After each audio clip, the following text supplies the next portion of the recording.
الحمد لله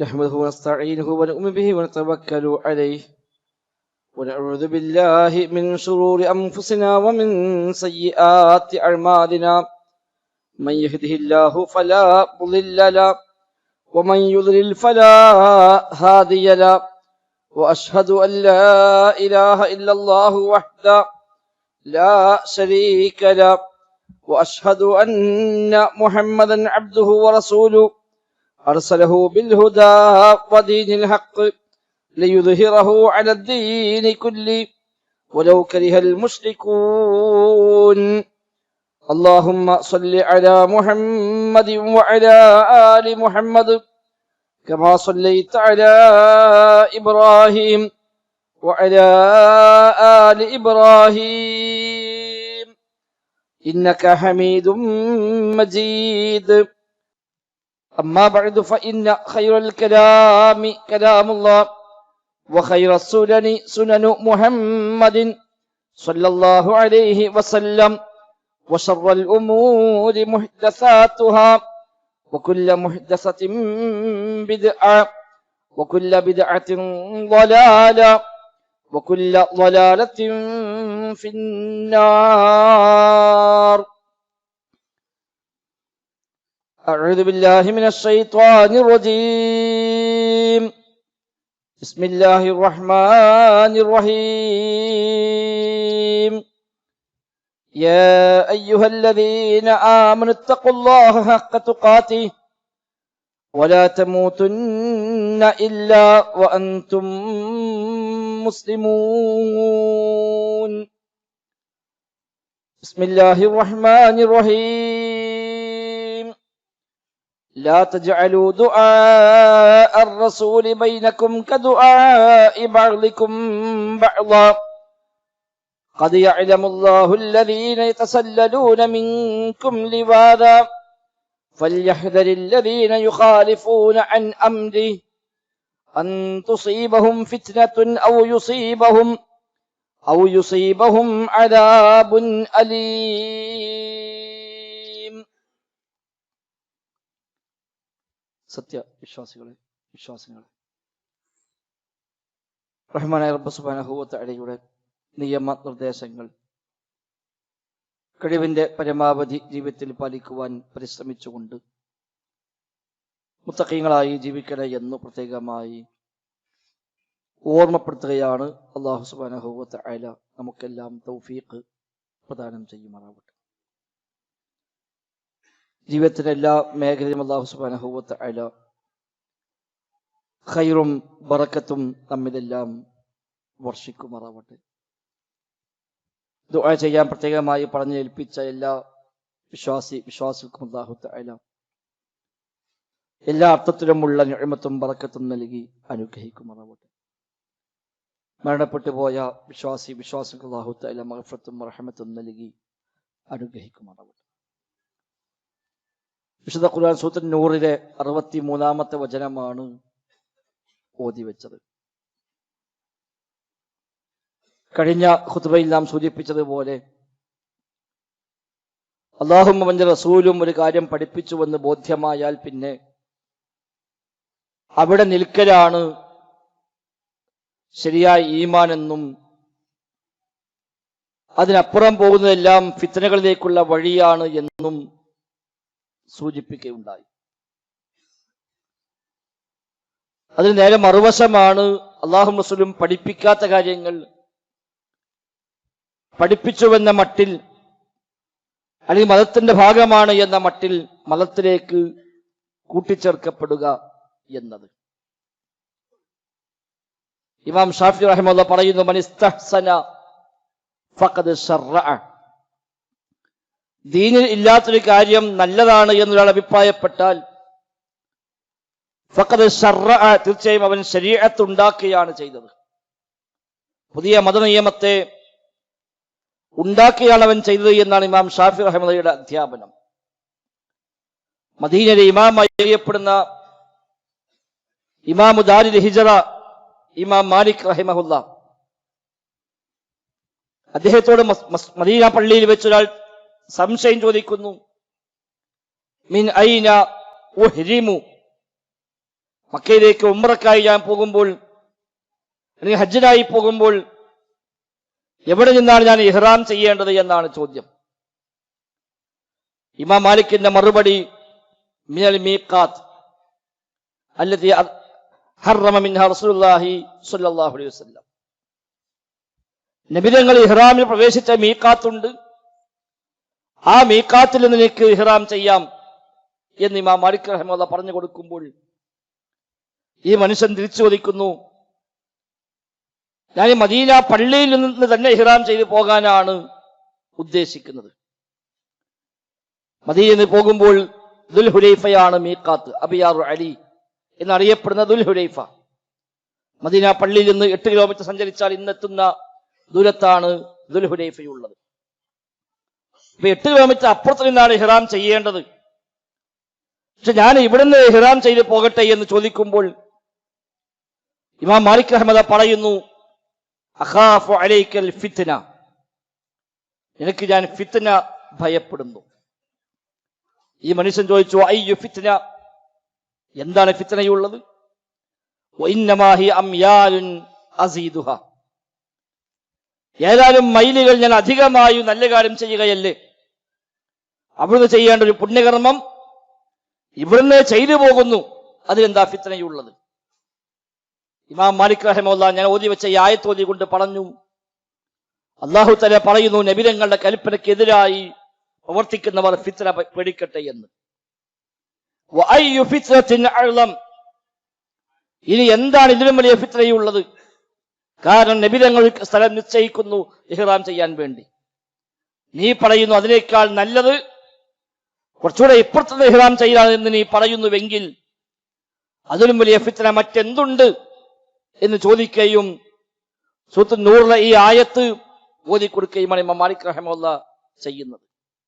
ആയത്തിന്റെ ആശയം, ഫൽയഹ്ദരിൽ ലദീന യുഖാലിഫൂന അൻ അംരി, നബി തങ്ങളുടെ കൽപ്പനയ്ക്കെതിരായി പ്രവർത്തിക്കുന്ന ആളുകൾ അവർ ഭയപ്പെടട്ടെ, അൻ തുസീബഹും ഫിത്ന, അവരെ ഫിത്ന ബാധിക്കുമെന്നവർ ഭയപ്പെടട്ടെ, ഔ യുസീബഹും അദാബുൻ അലീം, അല്ലെങ്കിൽ വേദനാജനകമായ ശിക്ഷ അവരെ ബാധിക്കുമെന്ന് അവർ പേടിക്കട്ടെ എന്ന ആയത്താണ് ഇമാം മാലിക് റഹിമഹുല്ലാഹ് പറഞ്ഞു കൊടുക്കുന്നത്. അപ്പൊ മതത്തിൽ ഇല്ലാത്ത ഒന്ന്, പ്രമാണങ്ങളിൽ ഇല്ലാത്ത ഒന്ന്, അല്ലാഹു റസൂൽ പഠിപ്പിച്ചിട്ടില്ലാത്തൊരു കാര്യം അത് മതത്തിലേക്ക് കൂട്ടിച്ചേർക്കപ്പെടുക എന്നത് വലിയ ഗൗരവമുള്ള കാര്യമായാണ് പ്രമാണങ്ങൾ പരിചയപ്പെടുത്തിയത്. അങ്ങനെയാണ് അഹ്ലുസുന്നയുടെ നേതാക്കന്മാർ മുഴുവനും കണ്ടും പഠിപ്പിച്ചും പോന്നതുമെന്നാണ് ഈ സംഭവം നമ്മെ പഠിപ്പിക്കുന്നത്.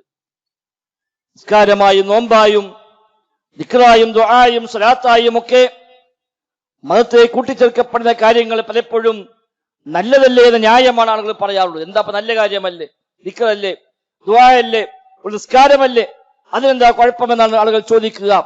ഇമാം മാലിക് പറഞ്ഞ ഇതേ ചോദ്യമാണ് അവിടെ തിരിച്ച് ഉന്നയിക്കാൾ. നബി തങ്ങൾ ഒരു കാര്യം നിശ്ചയിക്കുന്നു, അതിനേക്കാൾ നല്ലതാണ് ഇത് എന്ന് ഒരാൾ അഭിപ്രായപ്പെടുന്നുവെങ്കിൽ അതിലും വലിയ ഫിത്ന മറ്റെന്തുണ്ട് എന്നാണ് അദ്ദേഹം പറയുന്നത്. മാത്രമല്ല അദ്ദേഹം ഒരു പടി കൂടി കടന്നുകൊണ്ട് പറഞ്ഞു, മനിബ്തഅ ഫിൽ ഇസ്ലാമി ബിദ്അ യറാഹ ഹസന ഫഖദ് സഅമ അന്ന മുഹമ്മദൻ സ്വല്ലല്ലാഹു അലൈഹി വസല്ലമ ഖാന റിസാല. ഒരാൾ മതത്തിൽ ഒരു പുതിയ ആചാരം കൊണ്ടുവരുന്നു, അയാളുടെ വാദം ഇത് നല്ലതാണ് എന്നാണ് എങ്കിൽ അതിനർത്ഥം അവൻ വാദിക്കുന്നത് റസൂലുള്ളാഹി സ്വല്ലല്ലാഹു അലൈഹി വസല്ലമ തങ്ങൾ തന്റെ പ്രവാചക ദൗത്യത്തിൽ വഞ്ചന കാണിച്ചുവെന്നാണ് അവൻ വാദിക്കുന്നത്. കാരണം അല്ലാഹു പറയുന്നു, അൽയൗമ അക്മൽതു ലക്കും ദീനക്കും, നിങ്ങൾ ദീന് പൂർത്തിയാക്കി തന്നുവെന്ന് അല്ലാഹുവിന്റെ കിതാബിൽ ആയത്തിറക്കി. നബി തങ്ങൾ ഓതിക്കേൽപ്പിച്ചു, ഞാൻ എല്ലാം പഠിപ്പിച്ചുവെന്ന് നബി തങ്ങൾ പറയുന്നു. ഇയാൾ പറയുന്നു നബി തങ്ങൾ പഠിപ്പിച്ചിട്ടില്ലെങ്കിലും ഇത് നല്ല കാര്യമാണ്. അതിനർത്ഥം നല്ലതായിട്ട് കൂടി നബി തങ്ങൾ പഠിപ്പിച്ചില്ല. എന്നിട്ട് നബി നമ്മോട് പറഞ്ഞു ഞാൻ എല്ലാം പഠിപ്പിച്ചുവെന്ന്. അപ്പോൾ നബി നമ്മെ വഞ്ചിച്ചുവെന്നാണ് അവൻ വാദിക്കുന്നത്. കാരണം അന്ന് മതമല്ലാത്തൊരു കാര്യം ഒരു കാലത്തും മതമാവുകയില്ല. ഫമാലം യകുൻ യൗമഇദിൻ ദീന ഫലാ യകുനുൽ യൗമ ദീന. അതിനാൽ അന്ന് മതമല്ലാത്തൊരു കാര്യം ഇനി ഇന്നും മതമാവുകയില്ല എന്നാണ് ഇമാം മാലിക് റഹിമഹുല്ലാഹ് തന്നെ പഠിപ്പിക്കുന്ന മറ്റൊരു അധ്യാപനത്തിൽ കാണുന്നത്. അപ്പൊ മതത്തിൽ ഇല്ലാത്ത ഒന്ന്, അത് എന്തു ന്യായം പറഞ്ഞാലും ശരി, അത് എത്ര വലിയ പുണ്യകർമ്മമാണ് എന്ന് ആരൊക്കെ പറഞ്ഞാലും, എത്രായിരം ആളുകൾ അതിന് പിന്നാലെ ഉണ്ടെങ്കിലും തലമുറകളായി കൈമാറി പോരുന്ന കാര്യമാണെങ്കിലും പ്രമാണങ്ങളുടെ പിൻബലമില്ലെങ്കിൽ അതാണ് ബിദ്അത്ത് എന്ന് പറയുക. റസൂലുള്ളാഹി സ്വല്ലല്ലാഹു അലൈഹി വസല്ലം തങ്ങൾ എല്ലാ ഖുത്ബയിലും ആവർത്തിച്ച് ഓർമ്മപ്പെടുത്തിയ ഹദീസാണ് നമ്മളും എല്ലാ വിളിച്ചും പറയാറുള്ളത്. ഖൈറുൽ കലാമി കലാമുല്ലാഹ്, ഏറ്റവും ഖൈറായ കലാം അല്ലാഹുവിന്റെ കലാമാണ്. വഖൈറസ് സുനനി സുനനു മുഹമ്മദിൻ സ്വല്ലല്ലാഹു അലൈഹി വസല്ലം, ഏറ്റവും ഖൈറായ സുന്നത്ത് നബി തങ്ങളുടെ സുന്നത്താണ്. ശേഷം നബി തങ്ങൾ പറയുമായിരുന്നു വശർറൽ ഉമൂരി മുഹ്ദസാതുഹാ, കാര്യങ്ങളിൽ ഏറ്റവും ഷർറായത് പുതുതായി ചേർക്കപ്പെടുന്ന കാര്യങ്ങളാണ്. വകുല്ല മുഹ്ദസത്തിൻ ബിദ്അ, അങ്ങനെ പുതുതായി മതത്തിൽ കൂട്ടിച്ചേർക്കപ്പെടുന്ന മുഴുവൻ കാര്യങ്ങളും ബിദ്അത്താണ്, അനാചാരമാണ്. വകുല്ല ബിദ്അത്തിൻ ളലാല, എല്ലാ ബിദ്അത്തുകളും വഴികേടാണ്. വകുല്ല ളലാലത്തിൻ ഫിന്നാർ, വഴികേടുകൾ മുഴുവനും നരകത്തിലേക്കുമാണ് എന്ന് നബി തങ്ങൾ പറയുന്ന ഹദീസ് 1000 പ്രാവശ്യമെങ്കിലും നബി തങ്ങൾ പ്രഖ്യാപിച്ച വചനമാണ്. ഏറ്റവും ചുരുങ്ങിയത് 1000 തവണയെങ്കിലും നബി തങ്ങൾ ഈ ഹദീസ് പറഞ്ഞിട്ടുണ്ട്. എല്ലാ ഖുത്ബയിലും നബി തങ്ങൾ പറയാറുണ്ട്. ഇനി ഖുത്ബ അല്ലാതെ മറ്റെന്തെങ്കിലും ഒരു സാഹചര്യത്തിൽ ആളുകൾ അഭിസംബോധന ചെയ്തുകൊണ്ട് നബി തങ്ങൾ ഉപദേശം നൽകുന്നുവെങ്കിൽ ഈ ഹദീസ് പറഞ്ഞുകൊണ്ടാണ് നബി തങ്ങൾ ആരംഭിക്കാറുള്ളത്. ഇമാം ബുഖാരി റഹ്മത്തുള്ളാഹി അലൈഹി സ്വഹീഹ് മുസ്ലിമും എല്ലാം ഉദ്ധരിച്ച ഹദീസാണത്. അവിടെയൊക്കെ കാണാം നബി തങ്ങൾ സംസാരിക്കുമ്പോൾ ഉപദേശം നൽകുമ്പോഴെല്ലാം ഈ ഹദീസ് പറയും, എന്നിട്ട് അമ്മാ ബഅദു എന്ന് പറഞ്ഞുകൊണ്ട് നബി തങ്ങൾ പിന്നെ വിഷയത്തിലേക്ക് കടക്കുമെന്നാണ്. അപ്പൊ നബി തങ്ങൾ 1000 തവണയെങ്കിലും ആവർത്തിച്ച് ഓർമ്മപ്പെടുത്തിയ വചനമാണ് മതത്തിലേക്ക് കൂട്ടിച്ചേർക്കപ്പെടുന്ന കാര്യങ്ങൾ മുഴുവനും ബിദ്അത്തുകളാണ്. ബിദ്അത്തുകളെല്ലാം ളലാലത്താണ്, വഴികേടാണ്. വഴികേടുകളെല്ലാം നരകത്തിലേക്കുമാണ് എന്ന കാര്യം ഒരിക്കലും പോലും പറഞ്ഞില്ല. നല്ല ബിദ്അത്തുണ്ട് എന്നോ എല്ലാ ബിദ്അത്തും മോശമല്ല എന്നോ ചില ബിദ്അത്തൊക്കെ ചെയ്യാൻ പറ്റിയതാണ് എന്നോ എവിടെയും പഠിപ്പിക്കപ്പെട്ടിട്ടില്ല. ഇന്ന് സമൂഹത്തിൽ പലപ്പോഴും അങ്ങനെയാണ്. പല ബിദ്അത്തും കൊണ്ടുവരികയും അത് നല്ല ബിദ്അത്താണ് എന്ന് ന്യായം പറഞ്ഞുകൊണ്ട് ന്യായീകരിക്കാൻ ശ്രമിക്കുകയും ചെയ്യുന്നു. ബിദ്അത്താണെങ്കിൽ നല്ലതല്ല, നല്ലതാണെങ്കിൽ ബിദ്അത്താവുകയുമില്ല എന്നാണ്. നല്ലത് എന്ന് പറഞ്ഞാൽ പ്രമാണങ്ങൾ ഉള്ളത്, അത് ബിദ്അത്തല്ല. ബിദ്അത്താണെങ്കിൽ നല്ലതുമല്ല. ഇബ്നു മസ്ഊദ് റളിയല്ലാഹു അൻഹു എന്ന സ്വഹാബി വര്യൻ അദ്ദേഹം പറയുന്നു, എല്ലാ ബിദ്അത്തും വഴികേടാണ്. വകുല്ലു ബിദ്അത്തിൻ ളലാല വഇൻ റആഹ അന്നാസു ഹസന, എല്ലാ ബിദ്അത്തും വഴികേടാണ്, ആളുകൾ നല്ലതാണ് എന്ന് അഭിപ്രായപ്പെട്ടാലും ശരി എന്നാണ്. നല്ല കാര്യമാണ് എന്ന് ആളുകൾ പറഞ്ഞേക്കാം, പക്ഷേ അതുകൊണ്ട് കാര്യമില്ല. ബിദ്അത്തുകൾ ഈ സമുദായത്തിൽ വ്യാപകമായി വരുമെന്നതും നബി തങ്ങൾ മുൻകൂട്ടി പഠിപ്പിച്ച കാര്യമാണ്. നബി തങ്ങളുടെ സ്വഹാബി ഹുദൈഫത്തുൽ യമാൻ റളിയല്ലാഹു അൻഹു നബിയുടെ രഹസ്യ സൂക്ഷിപ്പുകാരൻ എന്നറിയപ്പെട്ട സ്വഹാബിയാണ്. സ്വാഹിബു സിർ, നബിയുടെ സ്വകാര്യങ്ങൾ സൂക്ഷിക്കുന്ന, രഹസ്യങ്ങൾ സൂക്ഷിക്കുന്ന സ്വഹാബിയായിരുന്നു ഹുദൈഫത്ത് ബിൻ യമാൻ റളിയല്ലാഹു അൻഹു. അദ്ദേഹം ഒരിക്കൽ തന്റെ കൂടെയുള്ള ആളുകളോട് ബിദ്അത്തിന്റെ ഗൗരവം പറയാൻ വേണ്ടി അദ്ദേഹം ചെയ്ത ഒരു കാര്യം കാണാം. 2 ചെറിയ കല്ലെടുത്ത് ആ 2 കല്ലുകൾ തന്റെ കണ്ണിന് നേരെ ചേർത്തിപ്പിടിച്ചുകൊണ്ട് അദ്ദേഹം ചോദിക്കുന്നു, ഈ 2 കല്ലുകൾക്കിടയിൽ നിങ്ങൾ സൂര്യപ്രകാശം കാണുന്നുണ്ടോ എന്ന്. ഒരു പറഞ്ഞു, അല്പം മാത്രമേ കാണുന്നുള്ളൂ. കണ്ണിനെ മറച്ചു വെക്കാൻ ഈ കല്ലുകൾക്ക് പറ്റും. എത്ര ശക്തമായ വെളിച്ചമുള്ള സൂര്യപ്രകാശമാണെങ്കിലും കണ്ണിന് നേരെ കല്ല് പിടിച്ചു വെച്ചാൽ പിന്നെ ആ സൂര്യപ്രകാശം കാണില്ലല്ലോ. എങ്കിൽ അദ്ദേഹം ശേഷം പറഞ്ഞു കൊടുക്കുന്നു, എങ്കിൽ ഇതുപോലെ ബിദ്അത്തുകൾ വ്യാപിച്ചു വരും. വല്ലാഹി ലതൽഹുറുന്നൽ ബിദ്ഉ, അല്ലാഹുവാണ് സത്യം, ഈ ഉമ്മത്തിൽ ബിദ്അത്തുകൾ പ്രത്യക്ഷപ്പെടുക തന്നെ ചെയ്യും. ഹത്താ ലാ യുറാ മിനൽ ഹഖ്ഖി ഇല്ലാ ഖദ്റ മാ യുറാ മിനൻ നൂരി മിൻ ബൈനി ഹാദൈനിൽ ഹജറൈൻ. ബിദ്അത്തുകൾ വ്യാപിച്ചു വന്ന് അവസാനം ആ ബിദ്അത്തുകൾക്കിടയിൽ സുന്നത്തുകൾ കാണാത്ത സാഹചര്യം ഉണ്ടാകും. ഈ കല്ലുകൾക്കിടയിൽ സൂര്യപ്രകാശം കാണും പോലെ അല്ലാതെ വെളിച്ചത്തെ കാണാത്ത, സത്യത്തെ കാണാത്ത ഘട്ടം വരുമെന്നാണ്. സൂര്യപ്രകാശം തെളിമയുള്ളതാണ്, പക്ഷെ കല്ലുകൊണ്ട് മറച്ചു വെക്കുമ്പോൾ ആ സൂര്യപ്രകാശം കാണാതായി പോകുന്നു എന്നതുപോലെ ഹഖ് കാണാതായി പോകും ബിദ്അത്തുകൾക്കിടയിൽ. എന്ന് ശേഷം അദ്ദേഹം വല്ലാഹി, അല്ലാഹുവാണ് സത്യം, ലതഫ്ശുവന്നൽ ബിദ്അ, ഈ ഉമ്മത്തിൽ ബിദ്അത്തുകൾ പ്രചരിക്കുക തന്നെ ചെയ്യും. ഹത്താ ഇദാ തുരിക മിൻഹാ ശൈഉൻ ഖാലു തുരികത്തിസ് സുന്ന, അവസാനം ബിദ്അത്ത് വ്യാപകമായി വന്നിട്ട് ഒരു ബിദ്അത്തുകളെ ഒഴിവാക്കിയാൽ ആളുകൾ പറയും അയാൾ സുന്നത്ത് ഒഴിവാക്കി എന്ന് പറയുന്ന തരത്തിലേക്ക് കാര്യങ്ങൾ മാറി മറിയുമെന്ന് നബി തങ്ങളുടെ രഹസ്യ സൂക്ഷിപ്പുകാരൻ ഹുദൈഫ റളിയല്ലാഹു അൻഹു പഠിപ്പിക്കുകയാണ്. അത്രയേറെ ബിദ്അത്തുകൾക്ക് സ്ഥാനമുണ്ടാകുമെന്നർത്ഥം. നാട്ടിൽ മൊത്തം ബിദ്അത്തായി മാറും, സുന്നത്തുകൾ അല്പമായി ചുരുങ്ങും. ആ ബിദ്അത്തുകളെ ഒരാൾ ഒഴിവാക്കുന്നുവെങ്കിൽ സുന്നത്ത് ഒഴിവാക്കി എന്ന മട്ടിൽ ആളുകൾ പ്രതികരിക്കുന്ന സാഹചര്യം ഉണ്ടാകുമെന്നാണ്. ഇന്ന് അതിലേറെ അപ്പുറത്താണ്. സുന്നത്ത് മാത്രമല്ല, ഒരു ഫർദ് പോലും ഒഴിവാക്കിയില്ലാത്തത്ര ഗൗരവത്തിലാണ് ആളുകൾ ബിദ്അത്തുകൾ ഒഴിവാക്കുന്നവരെ നോക്കിക്കാണുന്നത്. അവിടെ നമുക്ക് ചില ബാധ്യത ഉണ്ട് എന്നത് നാം തിരിച്ചറിയുക. ബിദ്അത്തുകൾ വ്യാപകമായി വരും, സംശയമേതുമില്ല. പക്ഷെ ബിദ്അത്ത് വരുമ്പോൾ സമാനമായ സുന്നത്തുകൾ നഷ്ടപ്പെട്ടു പോകുമെന്ന് ഇബ്നു അബ്ബാസ് റളിയല്ലാഹു അൻഹു പഠിപ്പിക്കുന്നുണ്ട്. സുന്നത്ത് കൊണ്ട് ഇസ്ലാം സമ്പൂർണ്ണമാണ്. സമ്പൂർണമായ ഒന്നിലേക്ക് ഇനി മറ്റൊന്ന് ചേർക്കണമെങ്കിൽ ഉള്ള ഒന്ന് ഒഴിവാക്കേണ്ടതുണ്ട്. ഒരു പാത്രം നിറയെ വെള്ളമെടുത്താൽ ഇനി അതിലേക്ക് എന്തെങ്കിലും ഇടണമെങ്കിൽ, വെള്ളമൊഴിക്കാനോ കല്ലോ വല്ലതും ഇടണമെങ്കിൽ അതിൽ നിന്ന് കുറച്ച് വെള്ളം പുറത്തേക്ക് പോകേണ്ടതുണ്ട്. എന്നാലും അതിലേക്ക് വല്ലതും ചേർക്കാൻ പറ്റുള്ളൂ. എന്നതുപോലെ ദീന് പൂർത്തിയാക്കി, അൽയൗമ അക്മൽതു ലക്കും ദീനക്കും, മതം പൂർത്തിയാക്കി കഴിഞ്ഞു. ഇനി ആ പൂർത്തിയാക്കിയ മതത്തിലേക്ക് ഒന്ന് കൂട്ടിച്ചേർക്കണമെങ്കിൽ ഉള്ള ഒന്ന് ഒഴിവാക്കേണ്ടി വരും. അതാ ഇബ്നു അബ്ബാസ് പറഞ്ഞത്, ഒരു ബിദ്അത്ത് ഉണ്ടാക്കുമ്പോൾ സമാനമായ സുന്നത്ത് അവിടെ നഷ്ടപ്പെടാതിരിക്കുകയില്ല എന്നാണ്. ഒരു ബിദ്അത്ത് വരുമ്പോൾ ഒരു സുന്നത്ത് അപ്പുറത്ത് ഇല്ലാതാകും. ആ സുന്നത്തിനെ ഇല്ലാതാക്കിക്കൊണ്ട് ആ സ്ഥാനത്താണ് ബിദ്അത്തുകൾ കടന്നു വരിക. വന്നാലോ ആ ബിദ്അത്ത് പിന്നെ ഉപേക്ഷിക്കപ്പെടുകയുമില്ല. കാരണം പിശാചിന്റെ ഇഷ്ടം ബിദ്അത്താണ്. സുഫ്യാൻ സൗരി റഹിമഹുല്ലാഹ് പറഞ്ഞു, അൽ ബിദ്അത്തു അഹബ്ബു ഇലാ ഇബ്ലീസ് മിനൽ മഅസിയ. ഇബ്ലീസിന് പാപങ്ങളെക്കാൾ ഇഷ്ടം ബിദ്അത്താണ്. കാരണം പാപം ചെയ്യുന്ന ആൾക്കറിയാം ഇത് തെറ്റാണ്, പാപമാണ്, ചെയ്യാൻ പാടില്ല എന്നറിയാം. അതുകൊണ്ട് തന്നെ അന്നൽ മഅസിയ യുതാബു മിൻഹാ, പാപം ചെയ്യുന്ന ആള് ഇന്നല്ലെങ്കിൽ നാളെ തൗബ ചെയ്ത് പശ്ചാത്തപിച്ചു മടങ്ങാൻ സാധ്യതയുണ്ട്. വൽ ബിദ്അതു ലാ യുതാബു മിൻഹാ, ബിദ്അത്താവട്ടെ തൗബ ചെയ്യുകയില്ല. കാരണം അയാൾ ചെയ്യുന്നത് പുണ്യമാണ് എന്ന മട്ടിലാണ്, ഇത് തെറ്റാണ് എന്ന ബോധ്യത്തിലല്ല. ഇത് കൂലി കിട്ടുന്ന കാര്യമാണ്, ഇത് പുണ്യകർമ്മമാണ് എന്ന വിചാരത്തിലാണ് അയാൾ ചെയ്യുന്നത്. അതുകൊണ്ട് തന്നെ കൂടുതൽ കൂടുതൽ അത് വർദ്ധിപ്പിക്കാൻ ശ്രമിക്കുക എന്നല്ലാതെ പിന്മാറണമെന്ന മനസ്സ് ഉണ്ടാവാൻ സാധ്യത കുറവാണ്. അതാണ് ഇബ്ലീസിന് ഇഷ്ടം. തിന്മകളെക്കാൾ, പാപങ്ങളെക്കാൾ ഇബ്ലീസ് ഇഷ്ടപ്പെടുന്നത് ബിദ്അത്തുകളെയാണ് എന്ന് സുഫ്യാൻ സൗരി റഹിമഹുല്ലാഹ് പഠിപ്പിക്കുന്നുണ്ട്. അപ്പൊ മതത്തിൽ കൂട്ടിച്ചേർക്കപ്പെടുക, മതത്തിന്റെ ഭാഗമായി, ദീനിന്റെ ഭാഗമായി ദീനിലേക്ക് കൂട്ടിച്ചേർക്കപ്പെടുന്ന കാര്യങ്ങൾക്കാണ് ബിദ്അത്ത് എന്ന് പറയുക. അത്തരം ബിദ്അത്തുകളുടെ ഗൗരവം നബി തങ്ങൾ ആവർത്തിച്ച് ഓർമ്മപ്പെടുത്തി. എന്നാലും എല്ലാ കാലങ്ങളിലും മതത്തിൽ പുതിയ പുതിയ ബിദ്അത്തുകൾ വന്നുകൊണ്ടേയിരുന്നു. വ്യത്യസ്തമായ രീതിയിൽ അഖീദയെ ബാധിക്കുന്ന ബിദ്അത്തുണ്ട്, കർമ്മരംഗത്തുള്ള ബിദ്അത്തുകളുണ്ട്. എല്ലാത്തരം ബിദ്അത്തുകളും സമൂഹത്തിൽ വ്യാപകമായി വന്നിട്ടുണ്ട്.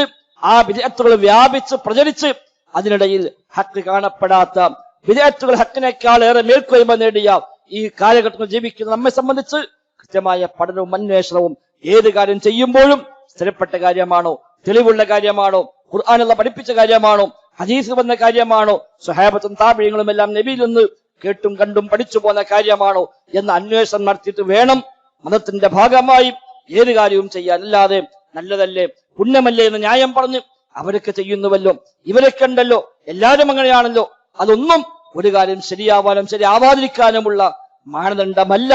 പ്രമാണങ്ങളിലേക്ക് മടങ്ങുക, ദീന് പഠിക്കുക, ശരിയെ കൃത്യമായി മനസ്സിലാക്കി അത് ജീവിതത്തിൽ പകർത്താൻ പരിശ്രമിക്കുക. റബ്ബ് സുബ്ഹാനഹു വ തആല തൗഫീഖ് പ്രദാനം ചെയ്യുമാറാവട്ടെ.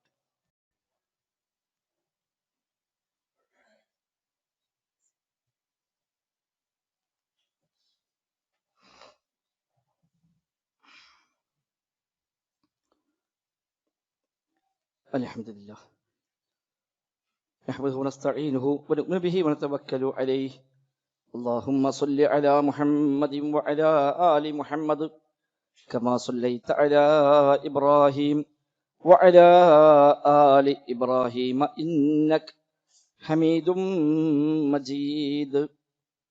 സഹോദരന്മാരെ, റഹ്മാനായ റബ്ബ് സുബ്ഹാനഹു വ തആലയുടെ നിയമനിർദ്ദേശങ്ങൾ കഴിവിന്റെ പരമാവധി ജീവിതത്തിൽ പാലിക്കുവാൻ പരിശ്രമിച്ചുകൊണ്ട് മുത്തഖീങ്ങളായി ജീവിക്കണേ എന്ന് ഒരിക്കൽ കൂടെ ഓർമ്മപ്പെടുത്തുകയാണ്. റബ്ബ് സുബ്ഹാനഹു വ തആല തൗഫീഖ് പ്രദാനം ചെയ്യുമാറാവട്ടെ. നേരത്തെ ഓതി കേൾപ്പിച്ച സൂറത്തുൻ നൂറിലെ ആയത്ത്, അതിൽ റബ്ബ് സുബ്ഹാനഹു വ തആല ഓർമ്മപ്പെടുത്തിയത് നബിതങ്ങളുടെ കൽപ്പനയ്ക്കെതിരായി പ്രവർത്തിക്കുന്നവൻ ഫിത്നയെ പേടിക്കട്ടെ എന്നാണ്. എന്താണ് ആ ഫിത്ന? അൻ തുസീബഹും ഫിത്ന, ഫിത്ന വരെ ബാധിക്കുമെന്ന് ഭയപ്പെടട്ടെ എന്നാണല്ലോ ആയത്ത് അല്ലാഹു തആല പറഞ്ഞത്. അവിടെ ഫിത്നക്ക് ഖുർആൻ വ്യാഖ്യാതാക്കൾ നൽകിയ വിശദീകരണം അൽ കുഫ്റു അബി ശിർക്കു അബി നിഫാഖ് എന്നൊക്കെയാണ്. കുഫ്ർ അവൻ പേടിക്കട്ടെ, ശിർക്കവൻ ഭയപ്പെടട്ടെ, കാപ്പറ്റത്തെ പേടിക്കട്ടെ എന്നാണ്. കാരണം ശിക്ഷ ശേഷം വീണ്ടും വേറെ പറഞ്ഞു.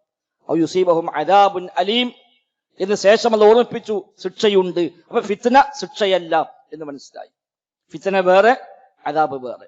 ഇവിടുത്തെ ഫിത്ന എന്നത് ഒന്ന് കുഫറാണ്, അല്ലെങ്കിൽ ശിർക്കാണ്. നബി തങ്ങളുടെ കൽപ്പനയ്ക്ക് എതിരായ ഒരു കാര്യം ചെയ്താൽ അത് അവിടെ മാത്രം നിൽക്കുകയില്ല എന്നർത്ഥം. അത് പിന്നീട് അവനെ ശിർക്കിൽ കൊണ്ടുപോയി എത്തിക്കും, കുഫറിൽ കൊണ്ടുപോയി എത്തിക്കും. കാരണം അവന്റെ ഈമാനുമായി ബന്ധപ്പെട്ട കാര്യമാണ് ബിദ്അത്ത് എന്നത്. അല്ലാഹുവിന്റെ റസൂൽ സ്വല്ലല്ലാഹു അലൈഹി വസല്ലം തങ്ങൾ നബിയാണ്, റസൂലാണ് എന്ന് ഞാൻ സാക്ഷ്യം വഹിക്കുന്നു എന്ന് പറയുമ്പോൾ ആ നബിതങ്ങൾ എന്തു പഠിപ്പിച്ചോ അത് സ്വീകരിക്കുക, നബിതങ്ങൾ പറഞ്ഞെടുത്ത് നിൽക്കുക. അതാണ് ഷഹാദത്തിന്റെ പൂർത്തീകരണം. നബിതങ്ങൾ പഠിപ്പിക്കാതെയും ഒരു കാര്യം നല്ലതാകുമെന്ന് വിചാരിക്കുമ്പോൾ നബിയുടെ ഷഹാദത്തിലാണ് അവൻ യഥാർത്ഥത്തിൽ പോരായ്മകൾ സംഭവിക്കുന്നത്.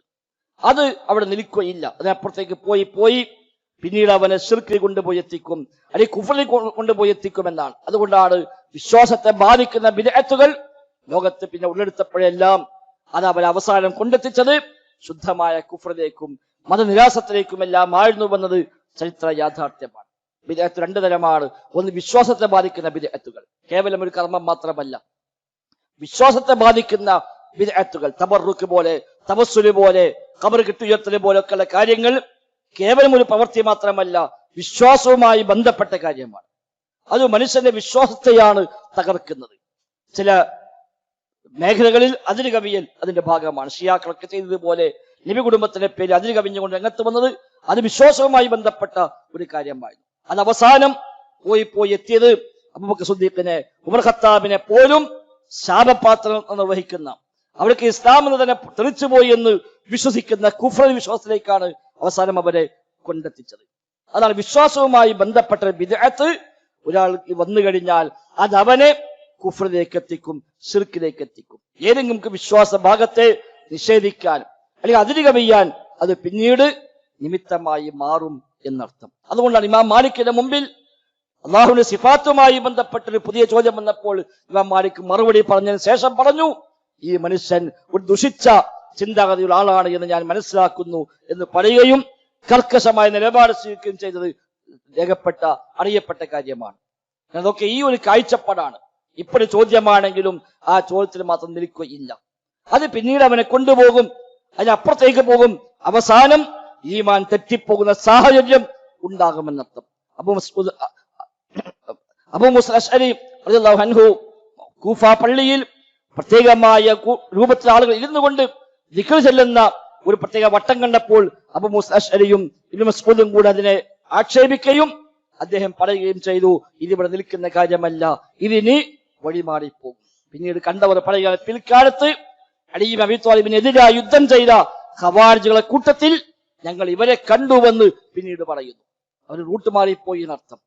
അതുകൊണ്ട് ബിദ്അത്തുകൾ ഗൗരവമാണ്. വിശിഷ്യ അഖീദയുമായി ബന്ധപ്പെട്ട, വിശ്വാസവുമായി ബന്ധപ്പെട്ട ബിദ്അത്തുകളാണെങ്കിൽ കർമ്മവുമായി ബന്ധപ്പെട്ട ബിദ്അത്തും ഗൗരവം തന്നെയാണ്.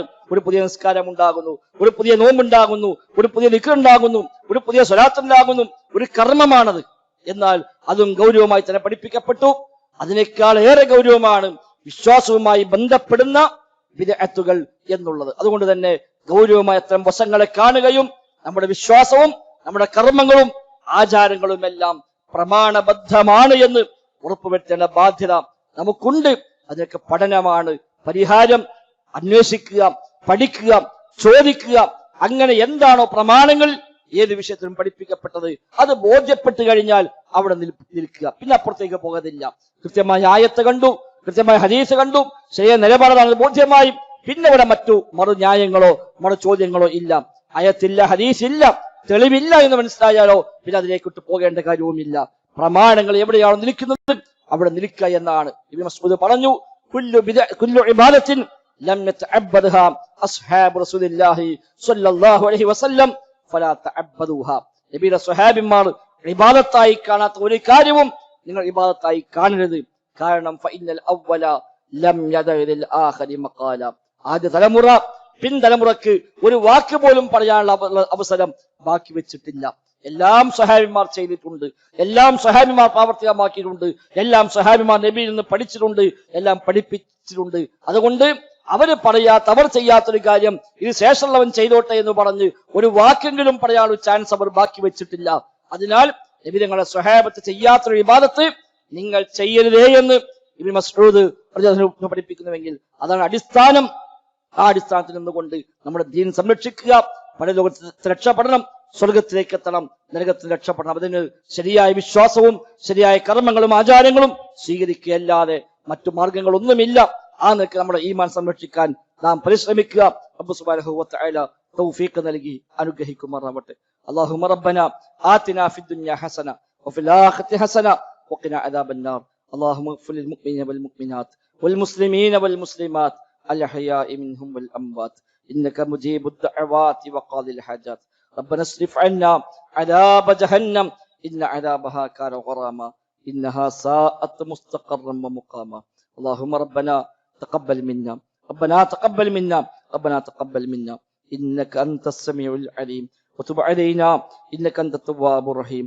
وصلى الله وسلم على محمد وآله